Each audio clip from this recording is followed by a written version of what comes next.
ദൈവത്തിന് സ്തുതി. സങ്കീർത്തനം 11. ഞാൻ യഹോവയെ ശരണമാക്കിയിരിക്കുന്നു. പക്ഷികളെ, നിങ്ങളുടെ പർവ്വതത്തിലേക്ക് പറന്നു പോകുവീൻ എന്ന് നിങ്ങൾ എന്നോട് പറയുന്നത് എങ്ങനെ? ഇതാ ദുഷ്ടന്മാർ ഹൃദയപരമാർത്ഥികളെ ഇരുട്ടത്ത് എയ്യേണ്ടതിന് വില്ല് കുലച്ചു അസ്ത്രം ഞാൻ ഉന്മേൽ തൊടുക്കുന്നു.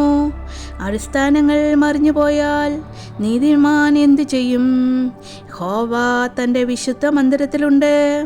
യഹോവയുടെ സിംഹാസന സ്വർഗത്തിൽ ആകുന്നു. അവൻ്റെ കണ്ണുകൾ ദർശിക്കുന്നു. അവൻ്റെ കൺപോളകൾ മനുഷ്യപുത്രന്മാരെ ശോധന ചെയ്യുന്നു. യഹോവ നീതിമാനെ ശോധന ചെയ്യുന്നു. ദുഷ്ടനെയും സാഹസപ്രിയനെയും അവൻ്റെ ഉള്ളം വെറുക്കുന്നു. ദുഷ്ടന്മാരുടെ മേൽ അവൻ കെണികളെ വർഷിപ്പിക്കും. തീയും ഗന്ധവും ഉഷ്ണക്കാറ്റും അവരുടെ പാനപാത്രത്തിൻ്റെ ഓഹരിയായിരിക്കുന്നു. യഹോവ നീതിമാൻ, അവൻ നീതിയെ ഇഷ്ടപ്പെടുന്നു. നേരുള്ളവൻ അവൻ്റെ മുഖം കാണും.